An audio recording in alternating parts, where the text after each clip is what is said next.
Hello friends, இந்த video சூப்பராக ஒரு குலோப் ஜாமுன் பண்ணுறதாங்க காட்ட போகிறேன். எனக்கு வந்து டைரெக்டாக மில்க் பவுடர்லேருந்து வச்சு பண்ண தெரியாது.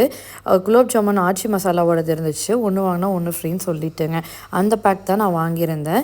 அதை சமைக்கிறதுக்கு வந்து ஆரம்பிச்சாச்சுங்க.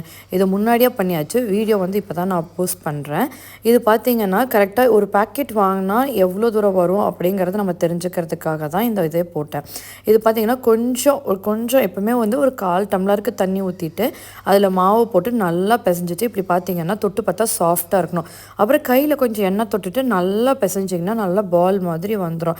ஒரு 10 மினிட்ஸ்க்கு வந்து நீங்கள் க்ளோஸ் பண்ணி வச்சுட்டிங்கன்னா சூப்பர் சாஃப்ட் ஆயிருங்க. இது பிகினர்ஸ்க்கு வந்து ஐயோ நம்மளால் பண்ண முடியலையே அப்படின்லாம் நினைக்கவே வேண்டாம். ஃபஸ்ட்டு நம்மளுக்கு நல்லா பழகிற வரைக்கும் ரெடிமேட் மிக்ஸியே வாங்கி பண்ணி பார்க்கலாம். அதுக்கப்புறம் நம்ம மில்க் பவுடர் வச்சு பண்ணாலுமே இது சூப்பராக வரும். ஒரு நாள் அதையும் நான் ட்ரை பண்ணிவிட்டு நான் அனுப்புகிறேங்க. கொஞ்சம் எண்ணெய் ஊற்றிட்டு அதில் குட்டி குட்டி பால்ஸ் பண்ணோம்னா கரெக்டான சைஸ்க்கு வரும். நான் இதுக்கு முன்னாடி பெருசாக நான் இப்போ வந்து பால்ஸ் நான் ட்ரை பண்ணியிருக்கேன், சீக்கிரமாக ஃப்ரை பண்ணி எடுத்துடலாமேன்னு. ஆனால் அது என்னாச்சுன்னா உள்ள நெல்லிக்காய் சைஸில் வந்துட்டு வேகாமல் இருந்துச்சு, வெளியிலலாம் வெந்திருந்துச்சு.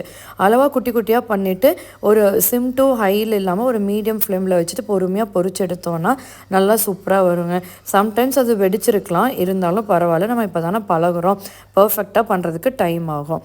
அதுலேயே அளவு மெஷர்மெண்ட் வந்து கொடுத்துருந்தாங்க, வந்து எவ்வளோ தண்ணி ஊற்றணும், எவ்வளோ சுகர் போடணும்னு. அதே மாதிரி நான் பண்ணியிருந்தேன். கொஞ்சம் ஏலக்காயும் நான் வந்து இடித்து நான் அதில் போட்டுட்டேங்க. இப்போ பார்த்தீங்கன்னா அதில் லைட்டாக கொதிச்சுட்டு இருக்கும் போதே நான் வந்து எப்போவுமே வந்து 1 ஸ்ட்ரிங் அந்த மாதிரி பதம் பார்க்குற அளவுக்கு நான் பண்ண மாட்டேன். அதுக்கு முன்னாடியே லைட்டாக இருக்கும் போதே நான் சிம்மில் வச்சுட்டு இதில் பொரிச்சு எடுக்கிறத எடுத்து அதில் போட்டுட்டு கொதிக்க வச்சோன்னா சூப்பராக இருக்குங்க. நல்லா டிஃப்ரென்ஸ் தெரியும். உள்ள வரைக்கும் நல்லா வெந்து சாஃப்டாக சூப்பராகவே இருக்கும். நீங்களும் அந்த மாதிரி ட்ரை பண்ணி பாருங்கள். ஃபஸ்ட்டு நீங்கள் பிகினராக இருந்து ட்ரை பண்ணுறீங்க அப்படின்னா பாதி பேக்கெட் போடுங்க. பாதி பேக்கெட் போட்டு நல்லா வந்துட்டு பால்ஸ் மாதிரி பண்ணி ட்ரை பண்ணி பார்த்துட்டு அதுக்கப்புறமா பண்ணலாம். ரொம்ப சூப்பராக இருந்துச்சு. நீங்களும் ட்ரை பண்ணுங்கள், சூப்பராக இருக்கும். கெஸ்ட்டுக்கும் கொடுக்கலாம். Thank you friends.